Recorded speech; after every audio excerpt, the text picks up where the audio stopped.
Bismillahirrahmanirrahim. Assalamualaikum warahmatullahi wabarakatuh. Pendidikan itu akan senantiasa ada sepanjang sejarah peradaban manusia.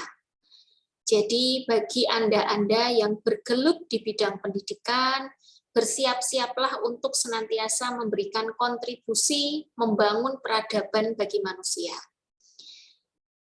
Profesi guru saat ini menjadi hal yang tentunya membutuhkan kesiapan kompetensi yang tidak bisa sembarang-sembarang saja.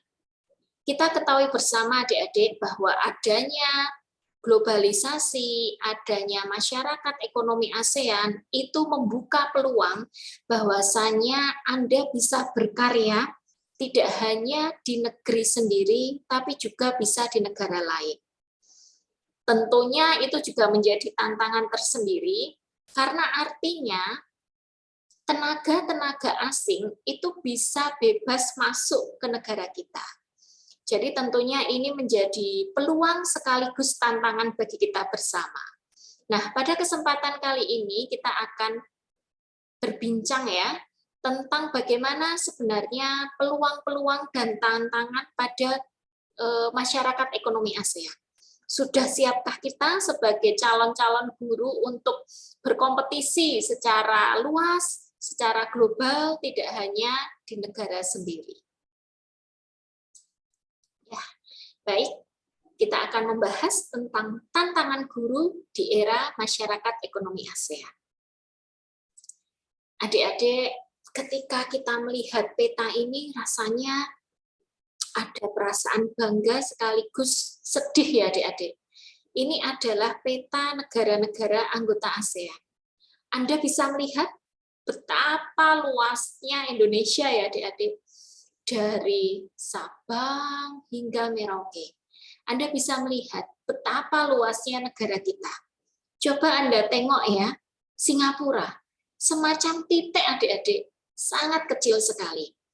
Tapi ketika kita melihat peta seperti ini, mari kita sama-sama merenungi bersama.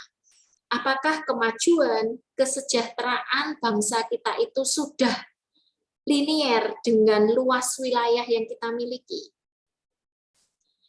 Tentunya ini menjadi pertanyaan yang sangat ironis sekali ya adik-adik. Ketika dibandingkan dengan negara tetangga kita, mungkin Brunei Darussalam atau Singapura, itu kondisi kita itu sangat-sangat berbanding terbalik. Kita luas, memiliki kekayaan sumber daya alam yang luar biasa, tetapi ternyata bangsa kita belum bisa memaksimalkan karunia-karunia yang diberikan Allah dengan sebaik-baiknya. Saya pernah berkunjung di Kabupaten Musi Banyuasin ya. Di situ salah seorang guru menyampaikan bahwa Singapura itu sangat bergantung pada kabupaten tersebut. Karena pasokan gas itu berasal dari kabupaten itu. Bisa dibayangkan, Dek, bahwa Indonesia itu sangat kaya sekali, nggih. Tapi mengapa kekayaan alam ini belum bisa memberikan kontribusi maksimal pada kesejahteraan? Tentunya ini menjadi diskusi bagi kita bersama. Nah, jadi ASEAN itu ketika perekonomiannya itu dijadikan satu ya, negara-negara anggota ASEAN itu, maka akan menjadi 7 yang terbesar. Dan ini diproyeksikan akan menjadi 4 terbesar di tahun 2050.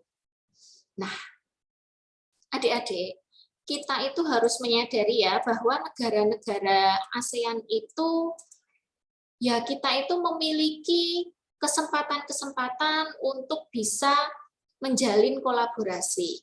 Yang pertama karena secara wilayah kita itu terhubung dengan sangat dekat adik-adik.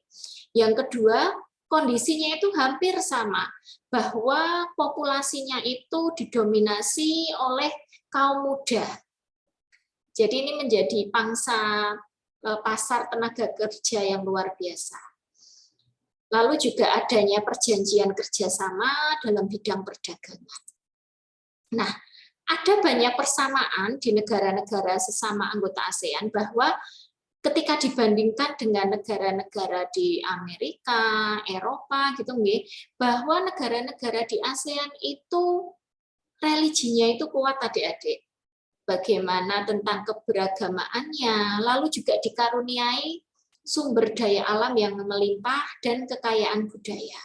Ini menjadi hal-hal yang memberikan peluang bahwa kolaborasi di level ASEAN itu sangat mungkin untuk dilakukan. Salah satunya itu dengan diberlakukannya masyarakat ekonomi ASEAN. Artinya arus bebas tenaga kerja terampil lintas negara di ASEAN. Jadi ya sekarang sudah tidak lagi bekerja itu hanya di regional kita saja. Anda pun memiliki kesempatan untuk berkarir di negara-negara lain. Lalu bagaimana peran guru untuk menjawab tantangan ini? Tentunya kita menyadari bahwa sumber daya manusia yang berkualitas itu lahir dari pendidikan yang berkualitas. Pendidikan yang berkualitas itu hanya muncul apabila terdapat pendidik yang berkualitas. Sehingga perbaikan, peningkatan kualitas guru itu menjadi suatu keniscayaan untuk menjawab tantangan MEA. Nah, sebenarnya MEA itu ada 5 elemen inti, yaitu arus bebas barang, jasa, investasi, modal, dan tenaga kerja yang terampil. Jadi Anda harus bersiap-siap bahwa besok saingan Anda itu tidak hanya lulusan Indonesia, tapi juga lulusan negara-negara lain. Sehingga peningkatan kompetensi itu menjadi sebuah keniscayaan. Tanpa akselerasi peningkatan kualitas pendidikan dan keterampilan, lalu konsep ini ya yang seringkali terlupa, jadi kebutuhan dunia industri, kebutuhan dunia kerja itu seharusnya bisa dijawab oleh dunia pendidikan. Jangan sampai di sekolah diajarinya ABCD, tapi yang dibutuhkan di dunia kerja itu EFGH.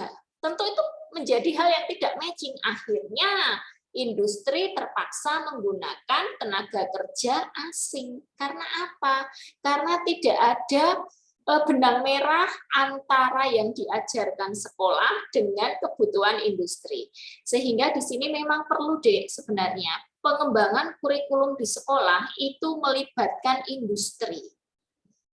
Lalu pasar tenaga kerja di sektor usaha dengan pendapatan tinggi akan diisi oleh pekerja asing jika kita tidak melakukan akselerasi peningkatan kualitas pendidikan.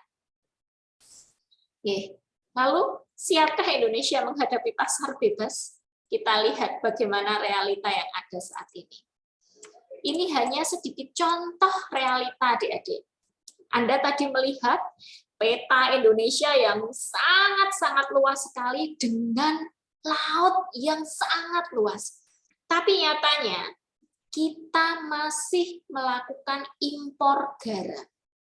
Padahal Anda tahu bahan baku garam dapur itu kan dari air laut ya, Dek. Bahan baku kita punya banyak, air laut kita itu sangat-sangat melimpah, wilayah laut kita sangat luas. Tetapi mengapa kita masih melakukan impor garam? Anda bisa lihat di sini, ternyata impor terbesar garam itu berasal dari Australia. Lalu India, New Zealand, bahkan kita impor juga loh dari Singapura. Anda bisa melihat tadi bagaimana luas wilayah Singapura ketika dibandingkan dengan Indonesia. Tentunya kita harus malu ya adik-adik dengan kondisi seperti itu.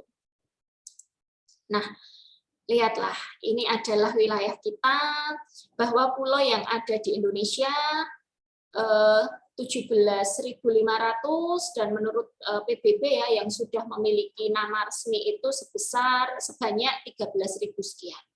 Ini pulau kita, adik-adik. Kita lihat di sini ada Singapura di sini, titik saja. Tapi ternyata Singapura itu menjadi negara di mana kita mengimpor garam dari sana. Anda bisa melihat apakah masih kurang luas laut kita gitu nggih? Ini tentu menjadi pertanyaan besar bagi kita. Mengapa kok bisa seperti itu? Nah, garam dapur ini sebagai salah satu contoh realita apakah kita sudah siap atau belum menghadapi masyarakat ekonomi ASEAN. Garam dapur di level ini nggih, rakyat yang membuat itu dihargai maksimal Rp500 per kilonya. Ini jadi dari air laut yang dikeringkan menghasilkan kristal-kristal garam, jadi masih kotor, itu harganya 500 per kilogram. Ketika sudah diolah menjadi garam dapur, itu harganya 9.000 sekian per kilonya. Tapi Anda bisa melihat ketika nanti proses diolah secara lanjut, menghasilkan sodium klorida yang murni, lihat hasilnya. 1 juta lebih untuk per kilonya. Nah, kenapa kita itu masih melakukan impor garam dapur? Karena memang keterbatasan teknologi. Jadi masih banyak yang belum bisa mengolah garam yang masih kotor ini untuk menjadi garam yang kualitasnya lebih baik. Ini tugas siapa coba untuk mengajarkan ini? Tentunya guru kimia. Jangan-jangan selama ini proses pendidikan yang ada di sekolah itu masih terbatas teori, minim aplikasi. Ini tentunya menjadi PR bagi kita bersama.